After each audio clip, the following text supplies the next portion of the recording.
Due to Seti Nash being technically a news channel, gotta give you some news you can use. Let's do it.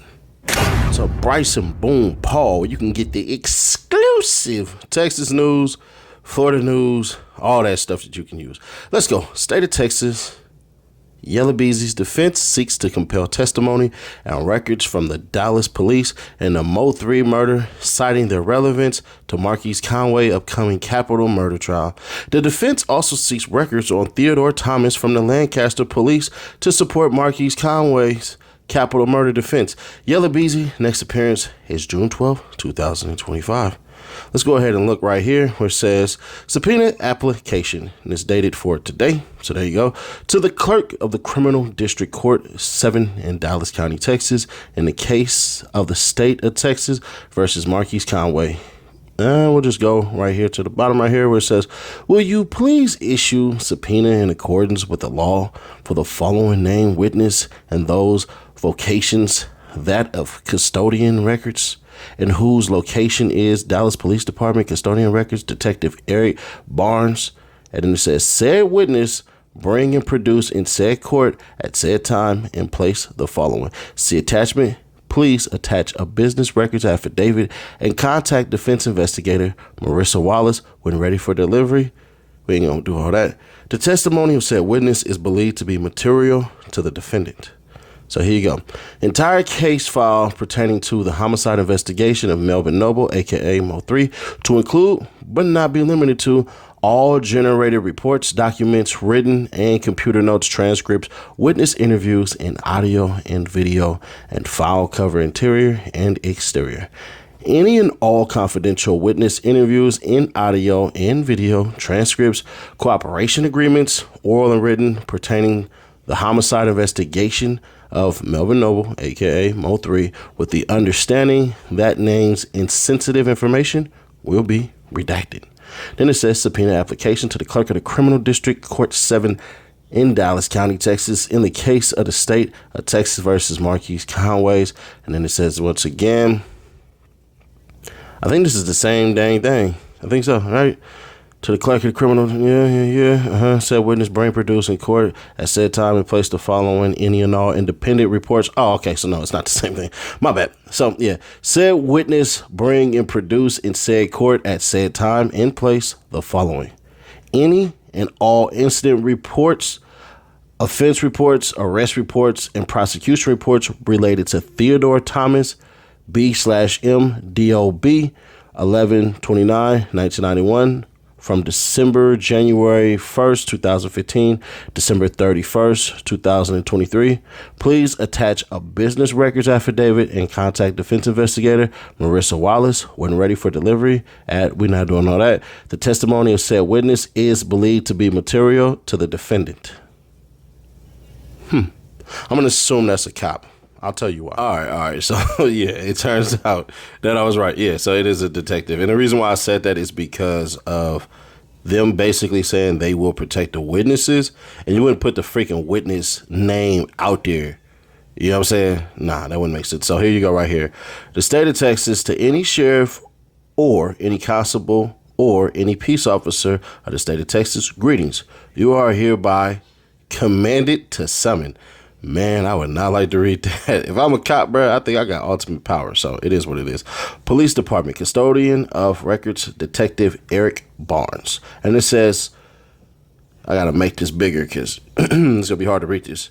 To be and appear before the Criminal District Court number 7 of Dallas County, Texas, at the courthouse of said county in the city of Dallas on the 12th day of June, 2025 at 9 a.m.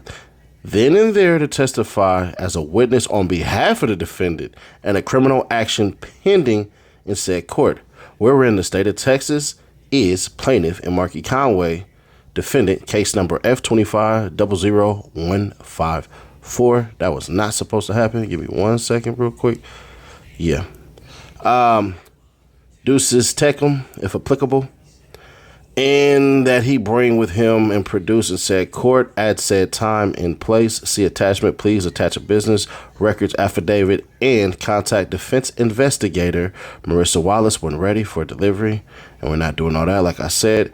Desired as evidence in said criminal action, to wit, in a certain suit pending in said court, and therein remain from day to day and from term to term until discharged by the court. Herein fail not, but of this writ make due return, showing how you have executed the same. And then out of county, if applicable, disobedience to this subpoena is punishable by fine not exceeding $500 to be collected as fines and costs in other criminal cases. So if he don't show up, they basically saying he only gonna get hit with a $500 fine. That's crazy. Let's go to this real quick right here. Issue 14th day, blah, blah, blah, blah, blah. All right, let's get into it. Let's react. Listen, it's either one of a couple of things, and I think y'all can figure out the first one. He a friend of the family. You know what I'm saying? He a friend of the family. You know what I mean? He gonna be able to speak on certain things. Yeah, but I don't think that's the case. That would be the first thing anybody would think. I'm assuming that that's what we all would think at first, just jumping off of it. But also, he could have been a head investigator or one of the investigators who decided not to charge him, and they will flat out ask him on the stand, well, why didn't you charge him? That right there would be just enough for him to give his testimony as to why. But then they had to remember the prosecution will F around and say, well, you do know that you didn't decide to charge him, but based on new information, this, and this, would you have charged him? Now, they could object to say leading and all this crap and everything, or they could basically write it like this. Hey, when did you stop? And then blah, blah, blah. When did they pick up? Because all it's going to basically boil down to is the new information that they got, whatever that information may be. So I'm going to assume that they're going to try to paint this cop as just a type of expert who got it all, who figured it all out, who figured that Yella Beezy has nothing to do with it. And then they're basically going to paint Yella Beezy's prosecution, aka the state of Texas, as basically having a big reach for the murder of MO3 as far as the murder for hire. And will it work? Depends. If it all goes as they expect it to go, hell yeah, it's going to work. Because the only thing that's going to change, realistically, could be testimony. What if they don't have any dollars? What if they don't have any text messages? What if they don't have any of that? What if they just have, quote unquote, hearsay, and they just like, man, F it, we'll go ahead and do it. Now, that's what some of y'all will believe. I'm sorry. There got to be more to it than just somebody essentially saying, yeah, he told me to do it. Because even with the little Dirk stuff, you still have, what is it called? You still have ambiguous text messages. You still have OTF credit cards. You still have those things that can make it seem like it. In this instance, obviously, we don't know what we don't know. They're going to obviously play it as close to the chest or vest that they want to. So we shall see. But as it stands right now, I ain't gonna hold you, bruh. It's a good strategy if they can pull it off. But to me, it's really about after he's not on there. But shoot, he may, you know what I'm saying? I don't know. It's just, it's curious because they're basically saying this is how it's written is he knew about this case and he decided not to pluck in Yella Beezy and stuff. What would happen if that same rumor had existed with the quote unquote snitch or witness, confidential source, confidential informant? What happens if that same info actually was there? If that same info was there and he decided essentially not to. Remember the freaking rumor about Paul Howard. Paul Howard said, bro, I'm not calling on Woody. That's going to mess up the case. And next thing you know, Young Thug is sitting here free because of Lil Woody, allegedly. So, hey, bro, I'm going to be fair, square, obvious, and honest. This right here, it's a good move. But boy, if it backfires, or it seems like the investigation stopped right here for this detective,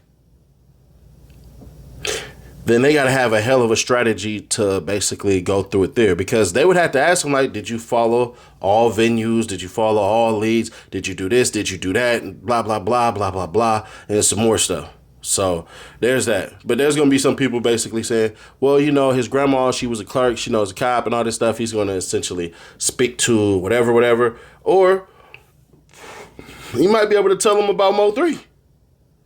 He might be able to tell him about MO3's past and if he was investigating a whole entire war and all of this stuff and everything to try to make it seem like, you know, hey, MO3 had a bunch of ops. You can't just basically point out Yella Beezy is one. Shoot. And he may be able to paint it as a certain way. It may be, I don't know. It's so many freaking theories that can come up. They could basically say, hey, bro, MO3 was the one who shot him. But, you know what they'll say? Well, why didn't he just go to the police and tell him? It's just so many things that can happen. And I'm just curious what the hell's going to happen. But we shall see. They saying that the case is going to go on. So, hey, if it's coming up soon, I'm only right up the street, bruh. I'll make it for sure. But, hey, sure to keep your people aware. Subscribe, turn that bell, stay notified. And I will catch y'all in the next one. Reloaded.